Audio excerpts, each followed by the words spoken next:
And it was fun actually revisiting some of my favorite campaigns. And one I did with Dottie, which was, oh, we didn't do it with Dottie because we had our own campaign. That's right. But I mean, it was Shirley Zane's campaign, and for supervisor at Sonoma County. And what I brought, apart from the individual flyers and stuff that we did as labor, are some of the attacks that labor candidates get. This was one that was done by Herb Williams against Shirley. They basically tried to brand her as the bought and paid for by the union. So it says, "Don't let them pump you dry. No group knows how to pump county government dry better than SEIU, one of the most powerful unions in the nation." And then their candidate, who doesn't listen to the union, and our candidate, who does whatever the unions say. So I think, you know, there's issues when you look at working with unions and working with labor people. There's, you know, a variety and a myriad of ways that labor works with candidates. It can be the most basic, and a lot of it is determined for us in labor by whether or not it's a targeted race. The labor council that I belong to, and on all of the labor councils in the state and in the country, are basically the county arm of the AFL-CIO. And the AFL-CIO is one of the largest and oldest labor organizations. And it consists of, you know, basically everything from nurses, ironworkers, teachers, AFSCME, state municipal workers, SEIU, which is currently, still belongs to the labor councils, but is also part of another organization called Change to Win. So labor is like, as I was thinking about it, it's like coming to a strange country if you haven't been in a union or you haven't, don't have experience with it. It's like, think of it as Laboristan.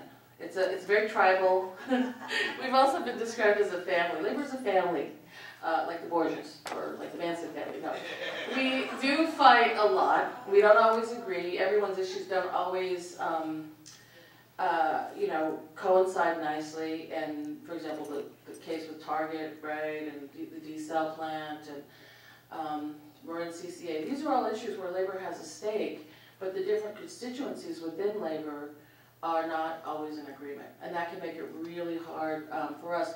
And that's also why we really expect and need smart candidates, good candidates, and very well-educated candidates. One of the first things, if you're not familiar with labor or you're only, you know, mildly familiar, I would suggest that you go to the AFL-CIO website, and then also go to the State Federation of Labor website. And you know, that'll teach you a little bit about how many different labor unions there are. And you should also find out a little bit about labor history. But that also makes a difference to us. We don't want a candidate that will just vote right or, you know, vote for pro-family issues. We really expect a champion of working people. And as a lot of you know, right, we're definitely under attack. Labor has consistently been under attack.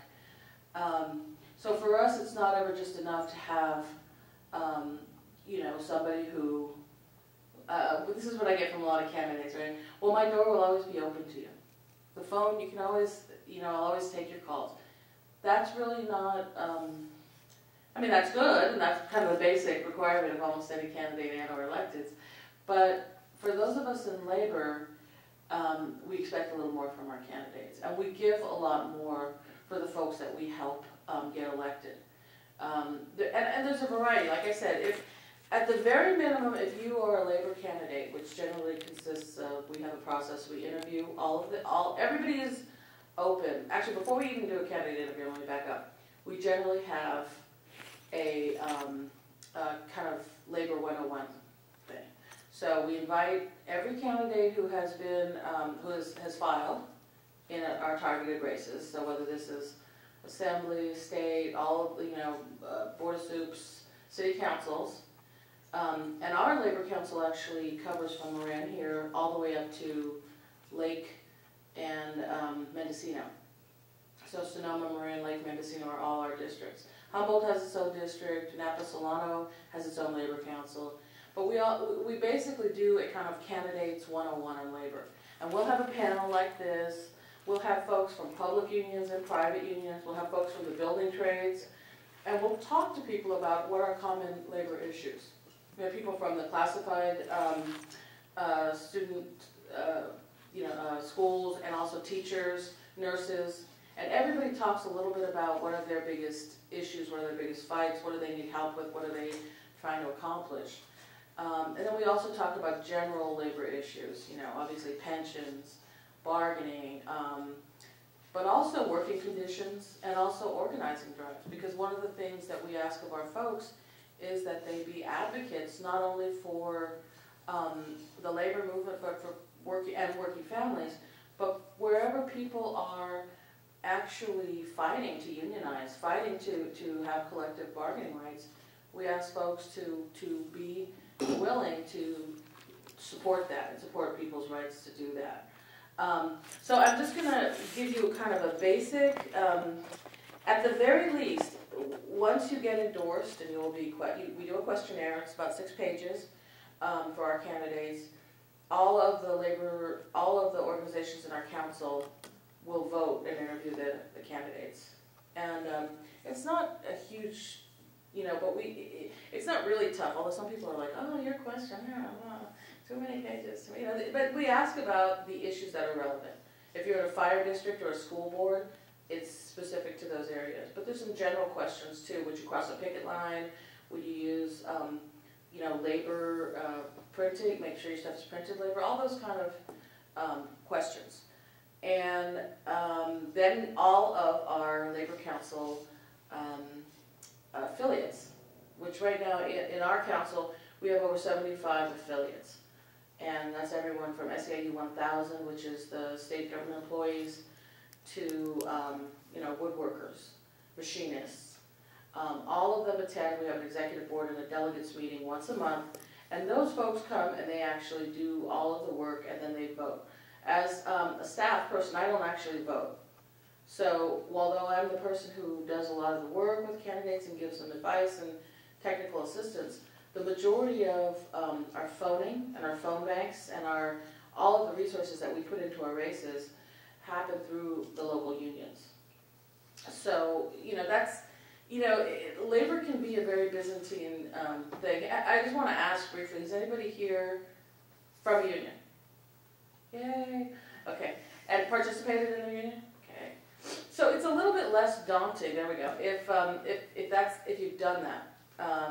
Because you can kind of see there are layers and levels. And the AFL-CIO is national all the way down to the county. But each union also has the same national structure. So there's an usually it's an international. SEIU has an international. The electrical workers have an international. And then it all comes down locally. So when you're talking about fundraising or resources or independent expenditures, which we also do for candidates, it can be a little Byzantine. There's so many different layers. But you need to educate yourself. And we're totally willing to help our candidates do that. We want to arm them with not only the best techniques for running a successful campaign, but also the best information, because you definitely will get, there's some people out there that will attack you just for supporting working families. Certainly in the Democratic Party, that's something to be proud of. It should be something that every candidate is proud of, because labor unions and working families are the backbone of our country.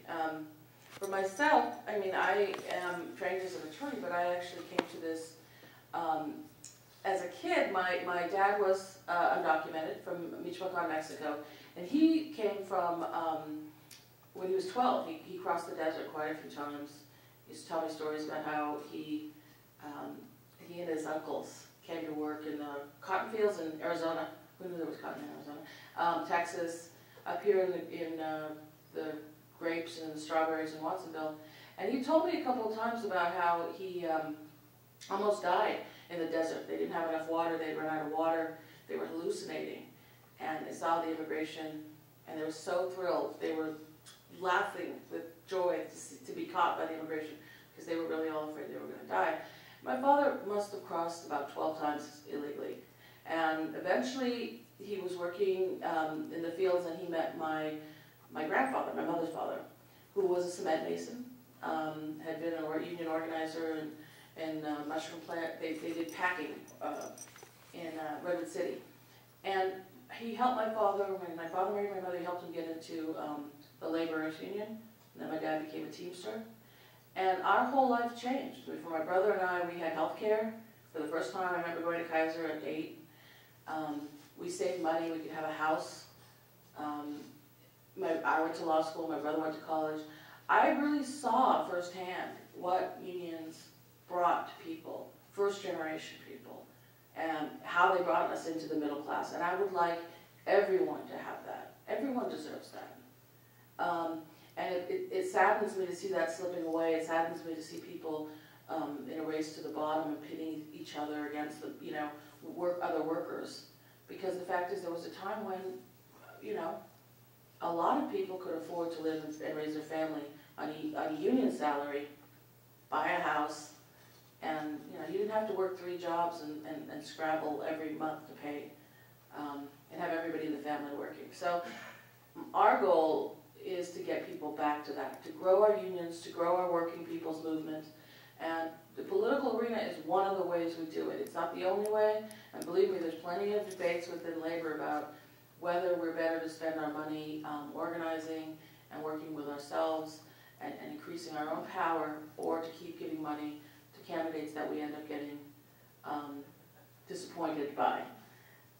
So that's kind of our little general spiel. I'm going to hand out some of these. I really hope people take a look at these, because they go from Shirley Zane's campaign, for example, was a hugely important campaign for Board of Supervisors for us. We spent almost, I would say, $500,000 between us and SEIU and some other organizations. We spent about $600,000. We did about 6 mailers. Well, this one we also did Ruth Birch, which we were not successful. We were so close against Efrain Carrillo. Came within a couple hundred votes. And again, that was a problem. The other side had a very good issue, taxes, lack of taxes, or paying taxes on time. Some things you can't overcome, right? But we actually made the front page with our Fat Cat thing against Efrain Carrillo. And what I'm really proud about with this Fat Cat is that, people talk about negative campaigning. We'll talk a little bit more about that. This surfaced an issue that they really did not want to surface, which was the issue of Preservation Ranch, which is a huge development that they want to do out in West Sonoma County. Eric Koenig-Schaefer and some of the folks who helped back Efrain.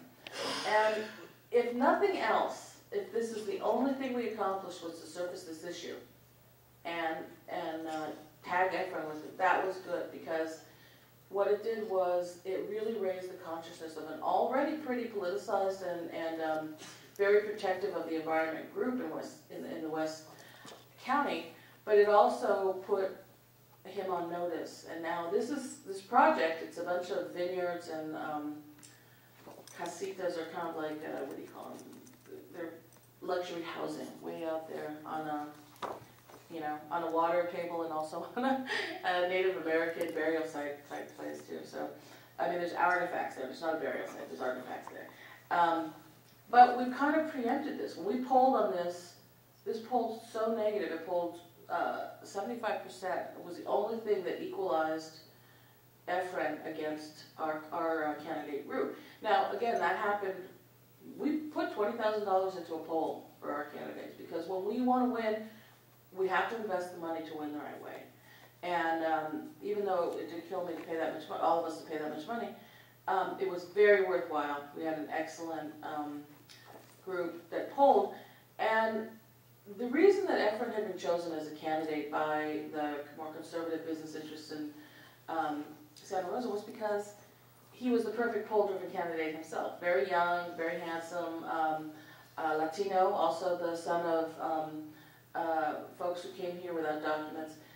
He had no past, he had no real negatives, he had not voted on anything, and so it really was hard work for us to find something to run against, to get him on. And luckily we did. Too bad we didn't win, but I have to say that is one of my favorite pieces of mail. And you know, we did quite a few positive mails for. What we did was we alternated. I think we did 3 positives on Shirley and Maddie and Rue eventually, and then we did negatives as well, negative IE on their opponents.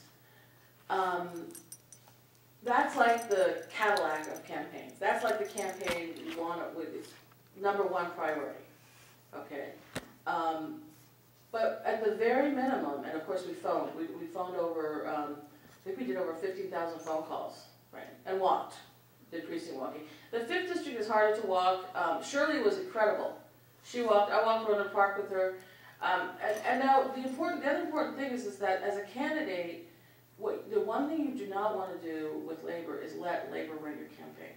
We'll run a campaign, and we'll run our campaign with our members. Our members overwhelmingly will vote, and they like to hear from us on voting. And depending on the district or the area, for example, in Shirley's district, 3rd district in Sonoma, we had I want to say we had almost 7,000, 8,000 labor voters. We had a huge amount of labor union members.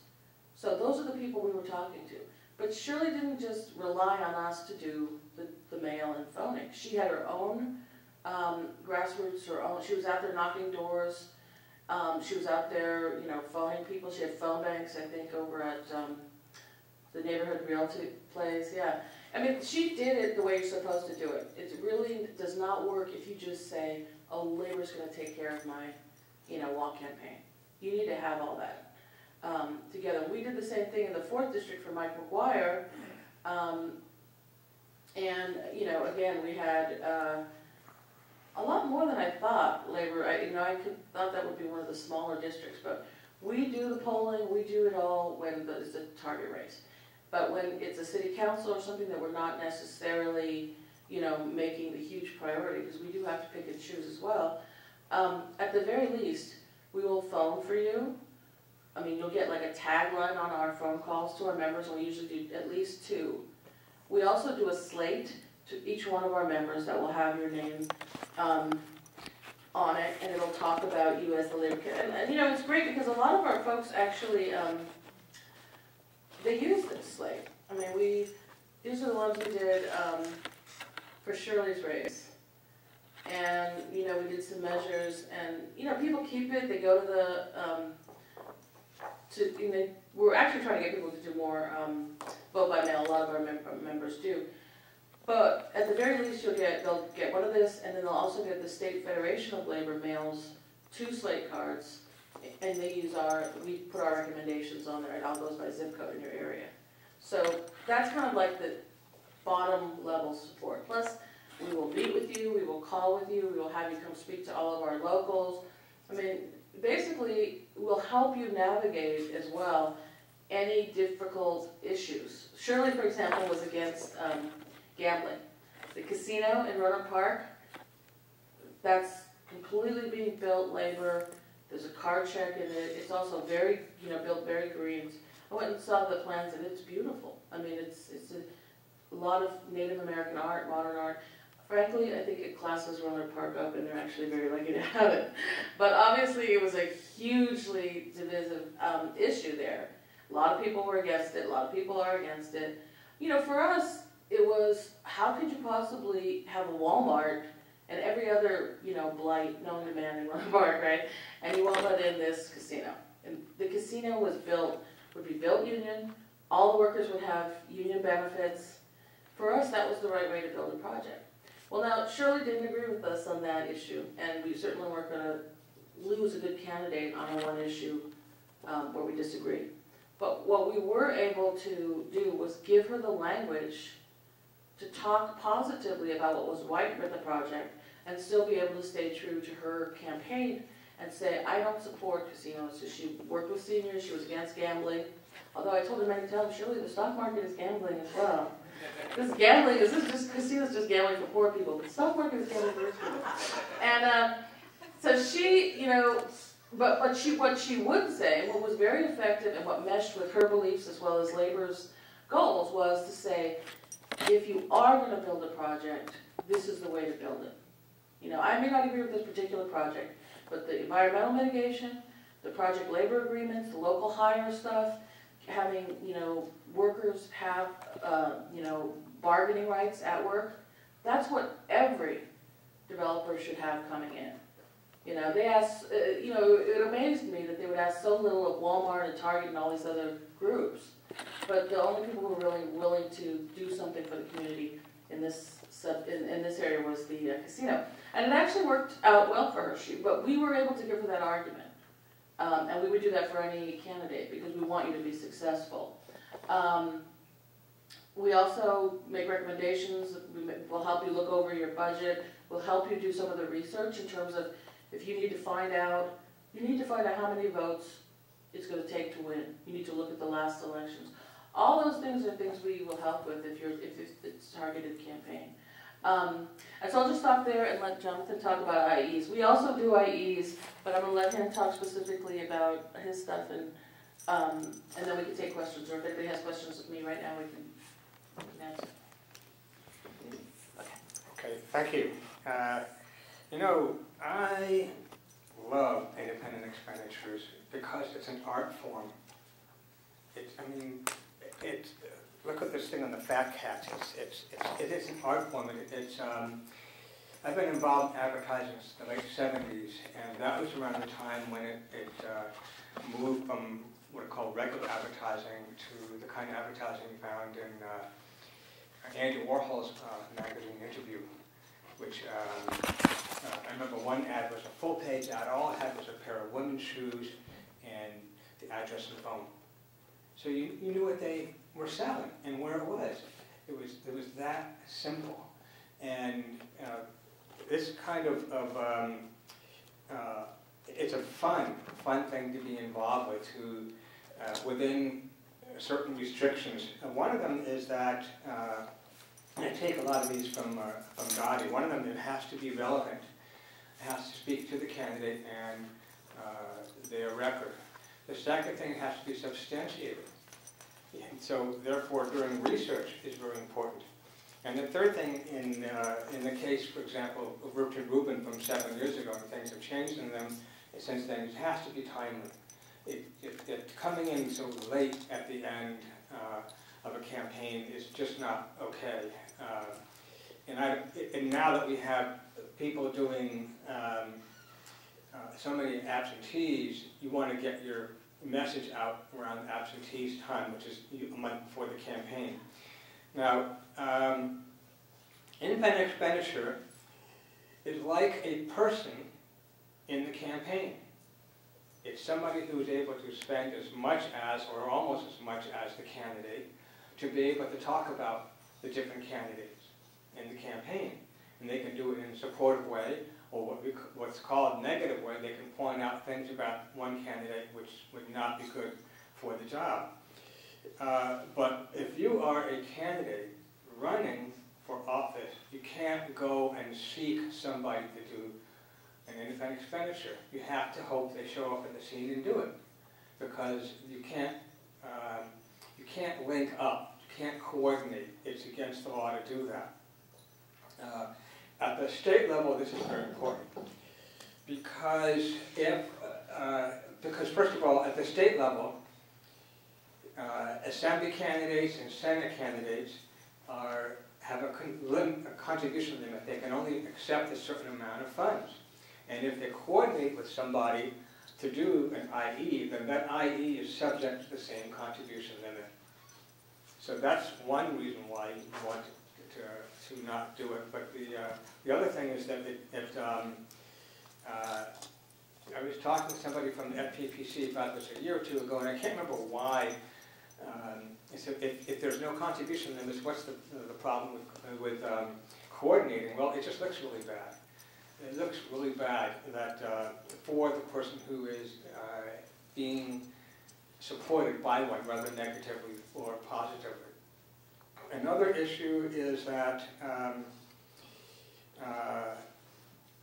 like I said, there's no limits to how much money you can take in or spend for an independent expenditure. It's protected by the Supreme Court, the First Amendment, and so on. And so the good ones, the really good ones, the art form ones, will be well researched and look really good and have some sort of measure of humor in them. As well as if you want to present facts in a way that really gets the people to sit up and take notice. Let's see. The cost. The cost will depend on the size of the population. If you're in San Anselmo, probably not going to get an IE there because it's more in Fairfax. You've got 7,000 people you have to convince to vote one way or the other. What works there is a really good ground campaign in some air, or meaning mail. In San Rafael, it's different. The last race that was affected strongly by this was 4 years ago. Greg and Damon ran, and they were supported by IEs from the firefighters, and myself and another friend of mine, Doug Kerr, and a third friend in there as well. And that's about almost 30,000 voters you want to affect. And so we began to meet with the firefighters who were a little leery about getting into the race at first. And so the first one that came out was the one that they helped out on, and which I financed mostly. So they came in at about 40%, and I had about 60%. And this one just talked about the record, and it was substantiated. The second one that came out was all of theirs. They thought the little emboldened, this was all paid for by them. And so then we ran a poll. We ran a poll to find out, were these working? And we found that they were. We found that with about 3 weeks to go, that Marcucci, who was the presumed frontrunner, had his numbers drop to where he was tied for third, or he was just a percentage point above or below. And that was with Greg Brockbank, because Damon Connolly looks like he was going to win. And then, so then we had a fight. Me and the firefighters had a fight. Because they wanted to put out this one, and I wanted the hunk on mine. They got the hunk, and I put out this one here with no picture. So it wasn't really a fight, but it was a race where we saw that the absentees came in fairly strongly at the beginning for Brockbank, and as the night came on, it began to be much more of a separation. So it's one where the IEs definitely were had power in the race, because we spent about $40,000 or so, all told. Damon and Greg spent about 50, and Marcucci spent about 60. So we were right in there. We were, in effect, we were an extra person telling people, don't vote for this guy, vote for these two guys. And we didn't say don't vote for these two guys. We had to keep it, vote no on Marcucci, because we didn't want to see that we were being coordinated with Damon and Greg, and we weren't. So as a result of that race, the legal women voters decided to push forth on different ordinances. One of them, which would be about disclosure, which I'm all in support of. Because when we've done IEs, we always go to the paper and say, hey, we're doing this. We don't hide who we are. And now all we have to do is just stick it on the mailer itself. There's a certain amount of, it has to be above a certain point size. It can't be below 10 point. You have to identify the top 3 funders and a couple other things. I can't remember what it is. The concern about the League of Women Voters, though, is that they've done it because they want to, quote unquote, restore civility. They don't like the negativity that's coming out. And that chills the freedom of speech. And when you have one of the proponents in the League of Women Voters telling my wife that they are pursuing this ordinance because of your husband, meaning me, then it's whose agenda is really being followed there. And the point is, we want to get disclosure out there so that the voter is informed as to who is funding the IEs. But to think that you're going to stop, quote unquote, negative campaigning is pie in the sky thinking. It's not going to happen. Now, it was mentioned that public funded campaigns would be discussed, and there's interaction between the independent expenditures and public funded campaigns. When contribution limits came in to the state level in 2000, by 8 years or so later, this is now 3, maybe 4 years ago, they found that independent expenditures had increased by more than 6,000%, which means that people didn't want to put their money with the candidate anymore. They were going to go and put it in independent expenditures because that's where they could spend all the money if they want to get it out to support their candidate. And what really effectively moves that around is that it's a publicly funded campaign. That means that the government entity for which you are running would actually give you funds to run your campaign. You as a candidate would only take those funds on a voluntary basis. You can do it one or two ways. You could say, I'll take no private funds, or you can link the two, where you would have partial funding. You would get some private funds, which would then trigger your public funds, at which point you probably stop your private funding fundraising. And you also get what are called fair fight funds, and which means that if you are hit with an IE, then you're given money to fight back. And that is the key which effectively can stop independent expenditures to a large degree. Because if somebody like myself, who is in a jurisdiction where we see publicly funded campaigns, it doesn't make any sense to go after anybody because they're going to get those fair fight funds, unless, of course, there's a lot of money. And that's the bugaboo we're up against now, is money. Let's see here. I lost my train of thought, but I wanted to just say one thing about what Jonathan is talking about, just in terms of the philosophy of IEs. We've done, as you guys can see, right, so we've done some hard-hitting negative IEs, but they are always about the issue or the record. Like, we would never do a campaign about somebody's sex life.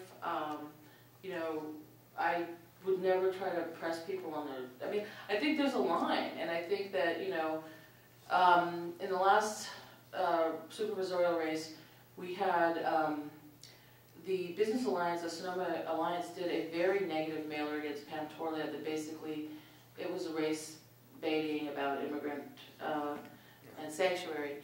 And to me, I was so disgusted with that, and actually had to call out one of the operating engineers who had given money to this. And you know, he publicly apologized and said that that was not his intention, that he wasn't handling it. He didn't see the piece. Now, again, this is the Alliance's excuse was, number one, it wasn't bad. We weren't talking about anything to do with race. It was just about you know, illegal immigrants, so it's okay. The second thing was none of us saw it. None of us saw it. You know, Lisa Schaffner, all of them said, "Oh, we didn't see this. Somebody did it." Well, that's the point of an IE for a lot of folks, is to hide behind that, to not be able to do it. So Jonathan's coming out and saying, "This is what we're doing. This is a candidate. We're proud of it." To me, that's one of the ways to run it. The other thing, and I think this is true here in Marin and especially in Sonoma, is that some IEs can actually do a service. I think they do a service. When you have a paper, for us, the PD is definitely in the business, you know, in the hands of the chamber and those business folks. They don't report on anything. The candidate who was running, that they supported and endorsed against, Shirley's name was Sharon Wright.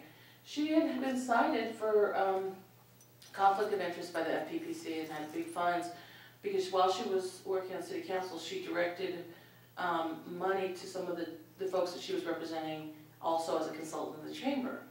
And, you know, to me, if you have a paper that's not willing to really do what a newspaper is supposed to do in a race, an independent expenditure can equalize that and actually give information. That's a very good point.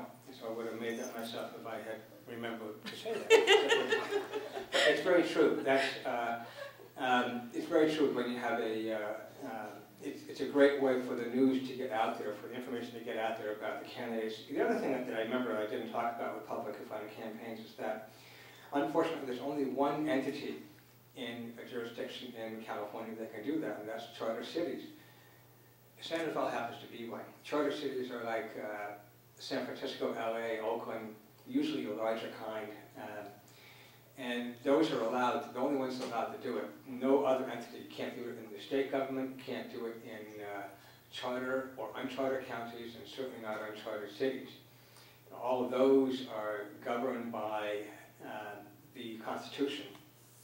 And for that matter, what I was doing some trolling on the internet, not about anybody here, but I just wanted to get this thing on voting initiative, referendum, and under the California Constitution. Section 1, all political power is inherent in the people. Government is instituted for their protection, security, and benefit, and they have the right to alter or reform it when the public good may require.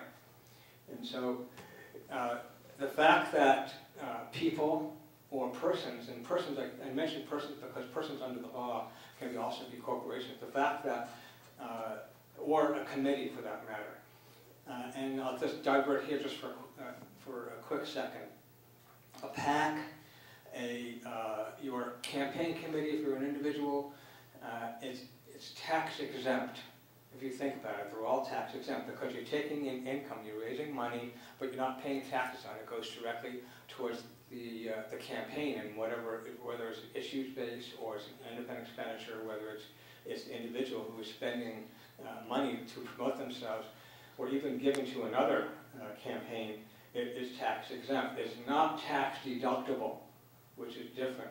Only C3s are, and C3 can be involved to a large extent in politics. C3s, you put money into your C3, and your inducement for doing that is a tax deduction, but then it has to be for education and research and a charity, and politics certainly is not that. So that helps you step back and see part of what politics is all about. The other thing that's interesting is that the ordinance for San Rafael specifically, and for the county, which asks for disclosure, and probably for a lot of the FPPC, are all about what happens within the 90 days before an election. So if you put out a communication such as this within those 90 days, then you are subject to all the bureaucratic red tape that you have to follow within the 90 days. I don't know what happens before then, but I think that you can probably communicate things and probably not have them be part of a campaign. But I'm not too sure. Don't quote me on that. So,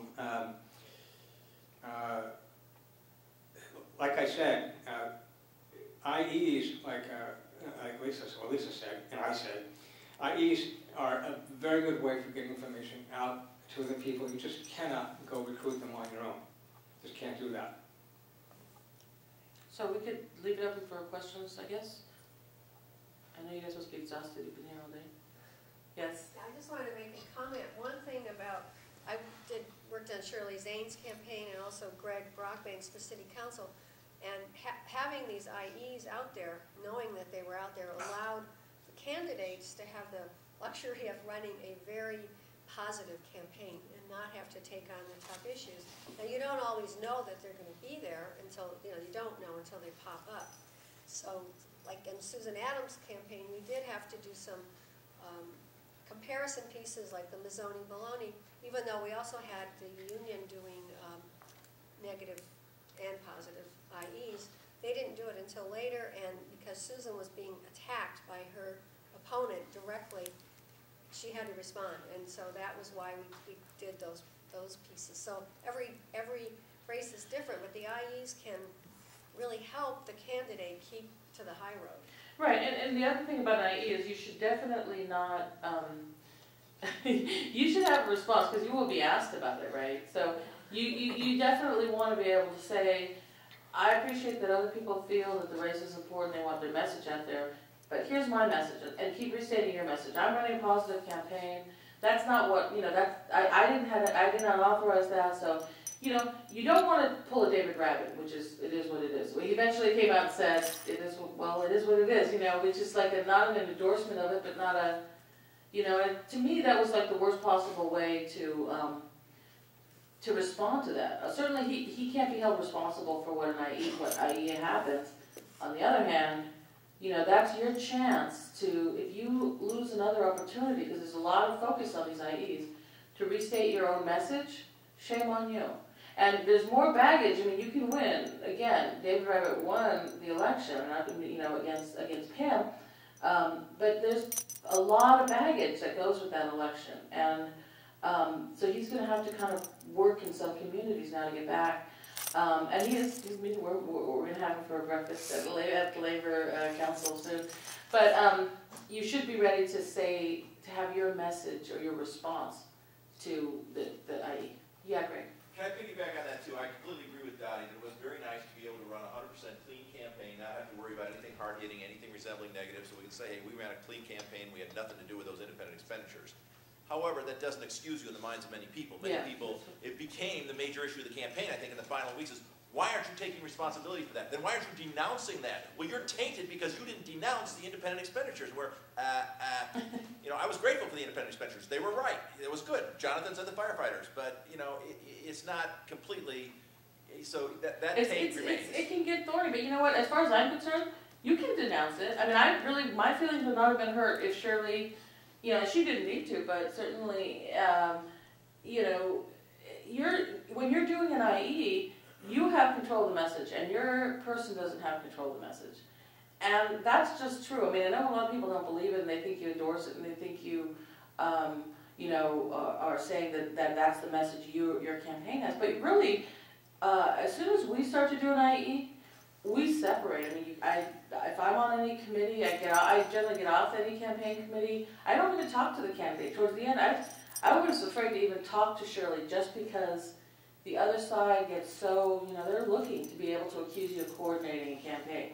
And you don't want to give them any opportunity to do that. But I would, my feelings would not have been hurt if Shirley had said, well, I don't think they should be so hard on Sharon Reichs. It wasn't that kind of a campaign for her either. But Greg certainly could have said that, and I think the firefighters would have understood. That speaks to integrity. And 4 years ago, I've got two stories. 4 years ago, we were given 5 notebooks that the firefighters had compiled over the years. And we were able to distill it down to the essential issues, the ones that were really, really relevant. And there were issues out there and facts that had happened that we just left alone. They're actually documented in the paper. The other one is actually a more interesting story. I think because I had the reputation that I did, a year ago, I got a letter from a lawyer in the middle of the Mazzoni Adams campaign saying, stop making these phone calls that you're making.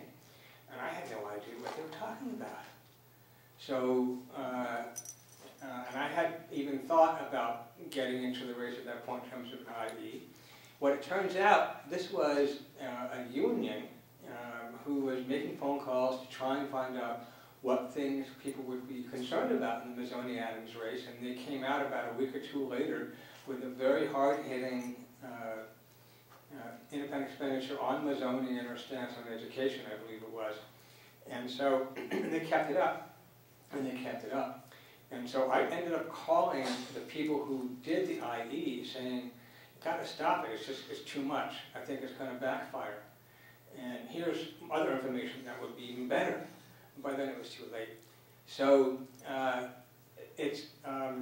I'm always concerned about about the number of issues in the campaign. You really have to diversify if you're doing an IE. It has to be something that is, well, it's very situational. There's really no hard and fast rules about what's going to work where.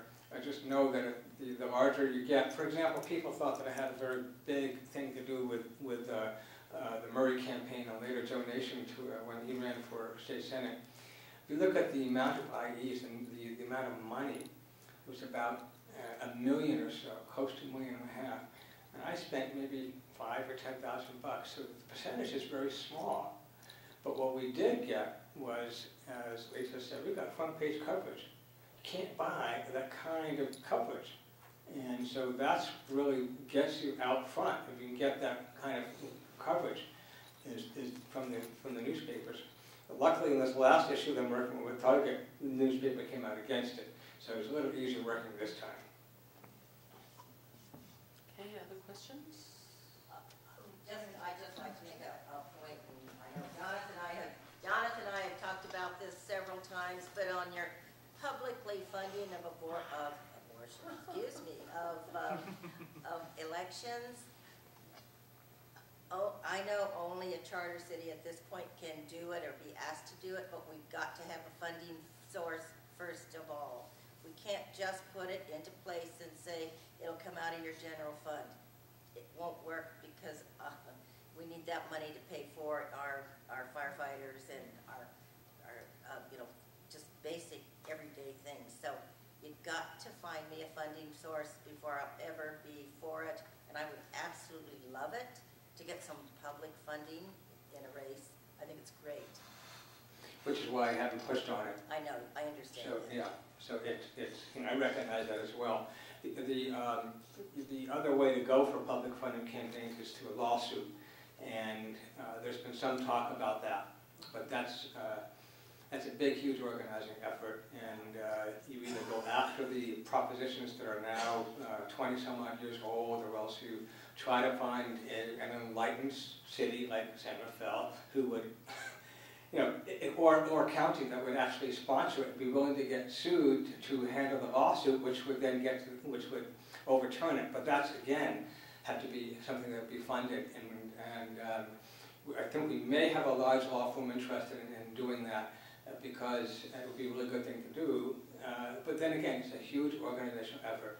And so, for the exact same reason Barbara talks about, I've not been pushing on this because I recognize the cash flow problem that we have in government and everywhere as well. Yeah, and the two examples I've looked at in Arizona, where they have publicly funding of the legislature, they do not fund the municipals. They have a completely separate funding source and a whole department to take care of that. And then I know Portland, also a city has took them millions of dollars out of their general funds. I do not know if they are still funding publicly or not, but they had to put in a new department and more help in one of their, I think the clerk's office.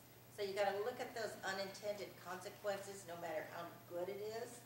At this point in government, there just is no extra money for anything like that. There was a couple other questions before we end. No? I just wanted to bring up one thing, that's sort of the negative aspect of these independent expenditures from the candidate's point of view. When they start coming and they start landing in people's mailboxes the same day that your mail does, and sometimes they're like what Jonathan was talking about in Susan's campaign, they were kind of coming fast and furious. And we were getting a lot of calls. How come you're sending us so much mail? Yeah. And so it was... UHW went a little overboard in that, I heard. Yeah, we had to contend with that. Right, but it actually shows that you don't coordinate. I mean, and the same is true of phoning. And phoning, every time we phone, we've done, last election we did 20,000 calls. So we phone people more than once. You get to people that are like, why did you calling? You just called me. People don't differentiate between the Democratic Party calling them, their labor union calling them, and you always get people that are like, oh, we gotta stop calling. Whenever people start saying we gotta stop calling, that's when you're getting your message out. You don't stop, you just keep going through, because then you will have saturated and done all the calling. And it's better to have, something in your script saying, oh, we apologize, it's just so important, and and there's quite a few people calling because this race is very important and your vote is important. There's ways to handle it that don't turn voters off. You'll always have the voter who say, I was going to vote for you, but now since you called me this time, that's bullshit. Those people aren't going to vote for you. It's better to over-call than under-call. definitely. With mail, it's a little different. I mean, the thing about a campaign, and you know, everybody wants to say a campaign is like math, that you so many votes and so much money. So a campaign is not like math. It is like theater, because you can have a great performance, you have a great story, you can have a great book, great plot. Something goes wrong with the audience, it doesn't mesh, and you lose.